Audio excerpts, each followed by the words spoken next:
Hey everyone, welcome back. In today's video, we are going to understand the microscopic picture of electrical conduction in a metal, the drift velocity of electrons. Plus, we'll also take a look at how power is consumed in an electrical circuit. This is the last topics in this lesson, electric current. Let's get started. Assume a metallic solid consisting of atoms arranged in a regular pattern. Now, each atom releases free electrons, also called conduction electrons. These electrons are free to move around in the metal in a random manner, just like how a gas molecule moves freely in a container. The average speed of conduction electron is about 10 to the power 6 meter per second. But we know that no current flows through the conductor in the absence of an electric field because the average velocity of free electrons is 0. So the number of electrons moving in the positive direction is exactly the same as the number of electrons moving in the minus x direction. Thus, there is no net flow of charge in any direction. The conduction electrons frequently collide with the atoms in the solid. When an electric field is applied, the free electrons drift slowly in the opposite direction of the applied field. The average drift velocity is of the order of 10 to the power minus 4 meter per second. This drift velocity is much smaller compared to the average speed of free electrons between two successive collisions, which is 10 to the power 6 meter per second. On applying an electric field, the conduction electrons gets accelerated. The excess energy gained by the electrons is lost during the collision with the atoms. The atoms gain energy and vibrate more vigorously. The conductor gets heated up. These collisions are responsible for the resistance you encounter in a material. Let's first obtain an expression for drift velocity of conduction electrons. Then we substitute the expression of drift velocity into the current equation to get the expression for resistance and resistivity. E and m be the charge and mass respectively of an electron. Capital E is the electric field. Then force on the electron is given by E times E. Hence, the acceleration experienced by the electron is given by A is equal to E by m.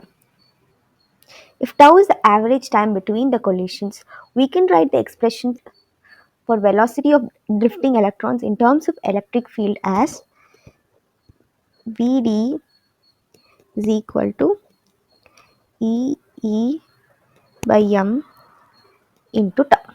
We know that the expression for current I is equal to minus N E A V T. Substituting this, we get N E A M tau. Simplifying this, we get A N E square E by m into tau. This is the current. Since the electric field is negative spatial gradient of potential,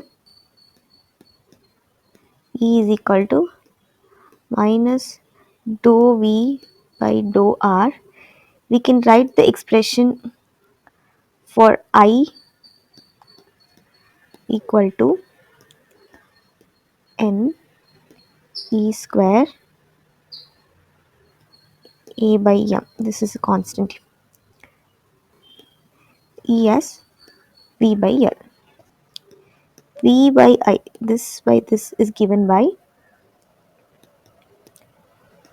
m L by N square A tau. This is the R, this obeys the Ohm's law. R is equal to rho L by A. From here we get rho is equal to m by N E square. Oh, we don't have the A. Tau. This is the expression for drift velocity. This is the expression for current. This is the resistance value, and this is resistivity. Now let's understand power consumed in an electrical circuit. Consider a simple circuit with a battery connected to a resistor. When the current flows through the resistor, the positive charges starts flowing in the direction of current. And inside the battery, the positive charges flow from negative to positive terminal.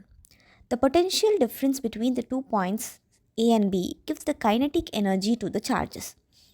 These moving charges lose some of their kinetic energy as they collide with the atoms in the resistor. This energy is converted into heat, which increases the temperature of the resistor.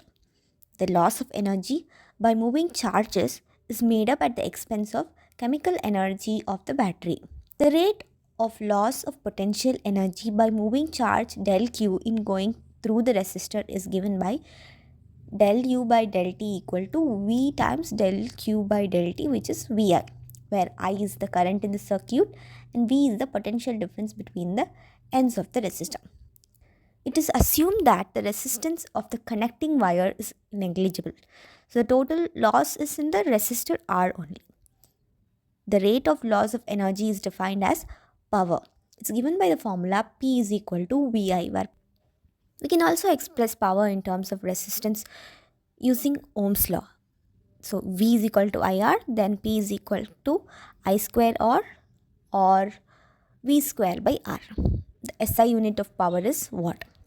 This power lost in a conductor as heat is known as joule heat, and the heat produced is proportional to square of the current, resistance of the conductor, and the time the current flows through the resistor. This relationship is known as Joule's law.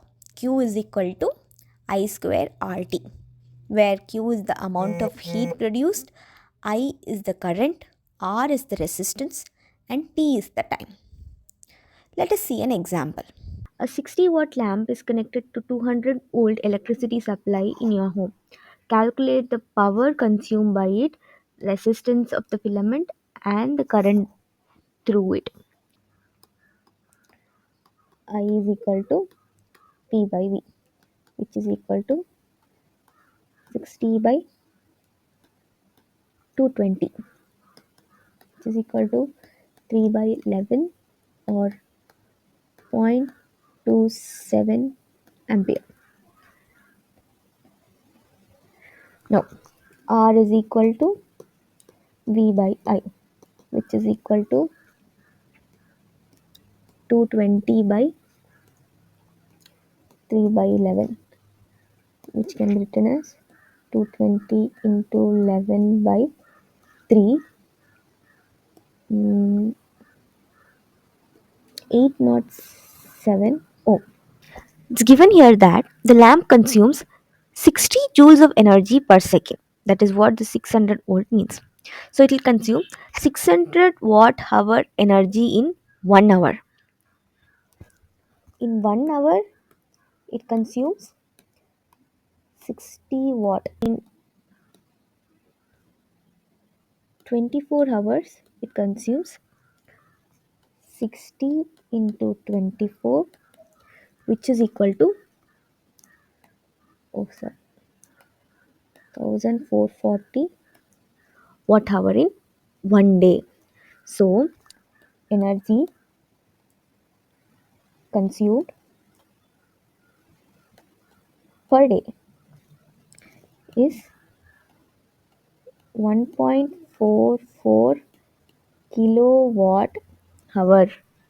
So in common man's language, it is 1.4 units of energy.